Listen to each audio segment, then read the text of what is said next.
ನಿಮ್ಮ ಜೀವನದಲ್ಲಿ ಯಾವತ್ತಾದರೂ ಎಲ್ಲವೂ ಸರಿಯಾಗಿ ನಡೆಯುತ್ತಿದೆ ಅನ್ನೋ ಸಮಯದಲ್ಲಿ ಒಂದು ಕ್ಷಣದಲ್ಲೇ ಎಲ್ಲವೂ ಬದಲಾಗುತ್ತದೆಯಾ ಅಥವಾ ಬದಲಾಗಿದೆಯಾ? ಇನ್ನು ಕೆಲವರು ಜನರು ತುಂಬ ಬೇಗ ಗೆಲ್ಲುತ್ತಾರೆ, ಆದರೆ ಕೊನೆಯಲ್ಲಿ ಅವರ ಕೈಯಲ್ಲಿ ಏನೂ ಉಳಿಯುವುದಿಲ್ಲ. ಇನ್ನೂ ಕೆಲವರು ಜೀವನದಲ್ಲಿ ಪೂರ್ತಿ ಕಷ್ಟ ಅನುಭವಿಸಿ ಕೊನೆಯಲ್ಲಿ ಜೀವನದ ಸಂತೋಷ ಕೊಂಡುಕೊಳ್ಳುತ್ತಾರೆ. ಇಂದು ನಾನು ಹೇಳೋ ಈ ಕತೆ ಒಬ್ಬ ಹುಡುಗನ ಜೀವನದ ಕತೆ. ಈ ಕತೆ ಮುಗಿಯುವಷ್ಟರಲ್ಲಿ ನಿಮ್ಮ ಜೀವನ ನೋಡೋ ರೀತಿ ಬದಲಾಗಬಹುದು. ಯಾಕಂದರೆ ಈ ಕಥೆಯಲ್ಲಿ ಬರುವ ನೋವು ಬಹುತೇಕ ಪ್ರತಿಯೊಬ್ಬರ ಜೀವನದಲ್ಲೂ ಕೂಡ ಇದೆ. ಆ ಹುಡುಗನ ಹೆಸರು ಅರ್ಜುನ. ಕರ್ನಾಟಕದ ಒಂದು ಸಣ್ಣ ಹಳ್ಳಿ, ಮಣ್ಣಿನ ರಸ್ತೆ, ಮಳೆ ಬಂದರೆ ಕೆಸರು. ಅಲ್ಲೇ ಹುಟ್ಟಿದ ಹುಡುಗ ಅರ್ಜುನ್. ಅವನ ತಂದೆ ಕೂಲಿ ಕಾರ್ಮಿಕ, ತಾಯಿ ಮನೆಯ ಕೆಲಸ ಮಾಡುತ್ತಿದ್ದರು. ಆದರೆ ಇವರ ಕುಟುಂಬ ತುಂಬ ಬಡತನವಾಗಿ ತುಂಬಿತ್ತು. ಆದರೆ ಆ ಮನೆಯಲ್ಲಿದ್ದ ದೊಡ್ಡ ಆಸ್ತಿ ಏನು ಗೊತ್ತಾ? ಅದೇ ಪ್ರೀತಿ. ಶಾಲೆಯಲ್ಲಿ ಟೀಚರ್ ಹೇಳಿದರು, ನೀವು ದೊಡ್ಡವರಾದ ಮೇಲೆ ಏನಾಗಬೇಕಂತ ಅಂದ್ಕೊಂಡಿದ್ದೀರಾ? ಒಬ್ಬ ಹುಡುಗ ಡಾಕ್ಟರ್ ಆಗ್ತೀನಿ ಅಂದ, ಒಬ್ಬ ಹುಡುಗ ಪೊಲೀಸ್ ಆಗ್ತೀನಿ ಅಂದ. ಆದರೆ ಅರ್ಜುನ್ ಕಣ್ಣಿನಲ್ಲಿ ನೀರು ಬರುತ್ತಾ ಹೇಳಿದ, ನನ್ನ ಅಪ್ಪ ಮತ್ತು ಅಮ್ಮ ಮತ್ತೆ ಯಾರೂ ಅಳಬಾರದು ಎಂದು. ಆ ರೀತಿ ನಾನು ಎಲ್ಲರನ್ನೂ ನೋಡಿಕೊಳ್ಳುತ್ತೇನೆ ಎಂದು ಹೇಳಿದ. ಅರ್ಜುನ್ ತುಂಬ ಬ್ರಿಲಿಯಂಟ್ ಸ್ಟೂಡೆಂಟ್, ಆದರೆ ಅವನ ಜೀವನ ಈಸಿ ಇರಲಿಲ್ಲ. ಹಲವಾರು ದಿನ ಹೊಟ್ಟೆ ಖಾಲಿ, ಹಳೆಯ ಬಟ್ಟೆಗಳು, ಹರಿದ ಬ್ಯಾಗ್. ಸ್ನೇಹಿತರು ನಗುತ್ತಿದ್ದರು, ಈ ಬಡವ ಮುಂದೆ ಏನಾಗುತ್ತಾನೆ ಎಂದು. ಆದರೆ ಅರ್ಜುನನ ಮನಸ್ಸಿನಲ್ಲಿ ಒಂದೇ ಮಾತು ಇತ್ತು, ಅದು ಬಡತನ ಶಾಶ್ವತ ಅಲ್ಲ. ಪ್ರತಿದಿನ ರಾತ್ರಿ 4 ಗಂಟೆಗೆ ಎದ್ದು ಓದುತ್ತಿದ್ದ, ಬರೆಯುತ್ತಿದ್ದ, ಪ್ರತಿ ಕೆಲಸ ಮಾಡುತ್ತಿದ್ದ. ಮಳೆ ಬಂದರೆ ಸಾಕು ಅವರ ಮನೆ ಯಾವಾಗಲೂ ಸೋರ್ತಾನೆ ಇತ್ತು. ಅವನ ಪುಸ್ತಕಗಳು ಒದ್ದೆಯಾಗುತ್ತಿತ್ತು, ಆದರೂ ಅವನು ಓದನ್ನು ನಿಲ್ಲಿಸಲಿಲ್ಲ.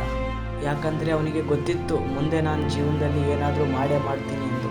ಒಂದು ರಾತ್ರಿ ಅವನ ತಾಯಿ ಅವನ ಹತ್ತಿರ ಬಂದು ಕುಳಿತುಕೊಂಡು ನಿಧಾನವಾಗಿ ಹೇಳಿದರು, ಮಗ, ದೊಡ್ಡವನಾದ್ಮೇಲೆ ನಮ್ಮನ್ನು ನೀನು ಮರೆತು ಬಿಡಲ್ಲ ತಾನೆ? ಅರ್ಜುನ್ ನಗುತ್ತಾ ಹೇಳಿದ, ನೀವು ನನ್ನ ಜಗತ್ತು ಅಮ್ಮ ಎಂದು.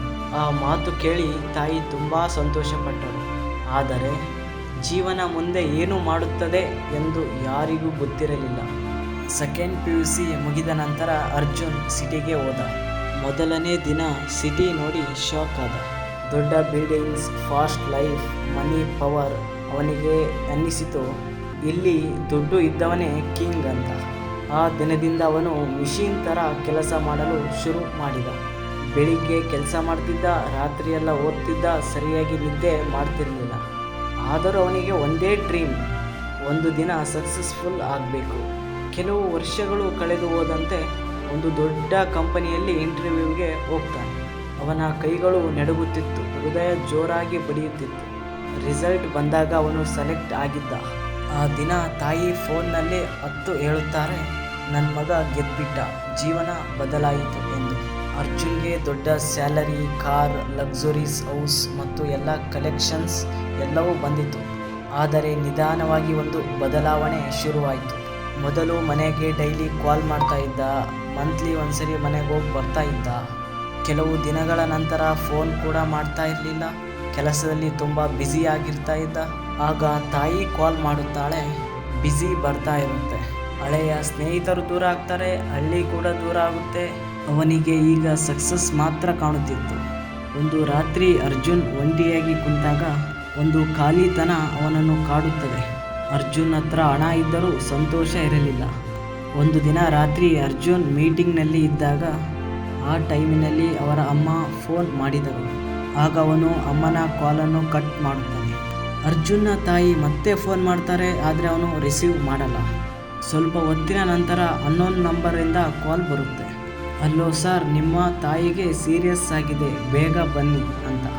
ಅರ್ಜುನ್ ಶಾಕ್ ಆಗಿ ಒಂದು ಕ್ಷಣ ಅಲ್ಲೇ ನಿಂತು ಬಿಟ್ಟ. ನಂತರ ಅವನು ರಾತ್ರಿಯೆಲ್ಲ ಡ್ರೈವ್ ಮಾಡಿ ಊರಿಗೆ ಹೊರಟ. ಆದರೆ ಅವನು ತಲುಪುವಷ್ಟರಲ್ಲಿ ಎಲ್ಲವೂ ಮುಗಿದಿತ್ತು. ಅಮ್ಮ ತಮ್ಮ ಕೊನೆ ಉಸಿರು ಎಳೆದಿದ್ದು. ತಾಯಿಯ ಹಳೆಯ ಬಾಕ್ಸ್ನಲ್ಲಿ ಒಂದು ಲೆಟರ್ ಸಿಕ್ಕಿತು. ಅದರೊಳಗಡೆ ಬರೆದಿತ್ತು, ಮಗ, ನೀನು ದೊಡ್ಡವನಾಗಬೇಕು ಅನ್ನೋದು ನನ್ನ ಕನಸು, ಆದರೆ ನೀನು ಒಳ್ಳೆಯವನಾಗಿರಬೇಕು ಅನ್ನೋದು ನನ್ನ ಪ್ರಾರ್ಥನೆ. ಅರ್ಜುನ್ಗೆ ಮೊದಲ ಬಾರಿಗೆ ಅರ್ಥವಾಯಿತು, ಹಣ ಸಂತೋಷವಲ್ಲ, ಸಮಯ ಅಮೂಲ್ಯ, ಕುಟುಂಬ ನಿಜವಾದ ನೆಮ್ಮದಿ. ಆ ದಿನದ ನಂತರ ಅರ್ಜುನ್ ತನ್ನ ಜೀವನ ಬದಲಿಸಿದ. ಬಡ ಮಕ್ಕಳ ಎಜುಕೇಷನ್, ಹೆಲ್ಪ್, ಫ್ಯಾಮಿಲಿ ಜೊತೆ ಸಮಯ, ಸಿಂಪಲ್ ಲೈಫ್. ಮೊದಲ ಬಾರಿ ಅವನಿಗೆ ಅವನ ಪ್ಲೇಸ್ ಗೊತ್ತಾಯಿತು. ಜೀವನದಲ್ಲಿ ತುಂಬ ವಿಷಯಗಳಿಂದ ನಾವು ಓಡುತ್ತೀವಿ, ಆದರೆ ಕೊನೆಯಲ್ಲಿ ನಮ್ಮ ಜೊತೆ ಉಳಿಯೋದು ಪ್ರೀತಿ ಮಾತ್ರ. ಇದು ನಮ್ಮ ಬಳಿ ಇರುವವರ ಜೊತೆ ಸಮಯ ಕಳೆಯಿರಿ, ಯಾಕಂದರೆ ಕೆಲವು ಕ್ಷಣಗಳು ಮತ್ತೆ ಹಿಂತಿರುಗೋದಿಲ್ಲ. ನಿಮ್ಮ ಜೀವನದಲ್ಲಿ ನಿಮಗೆ ತುಂಬ ಮುಖ್ಯ ಯಾರು? ಕಮೆಂಟ್ನಲ್ಲಿ ಹೇಳಿ.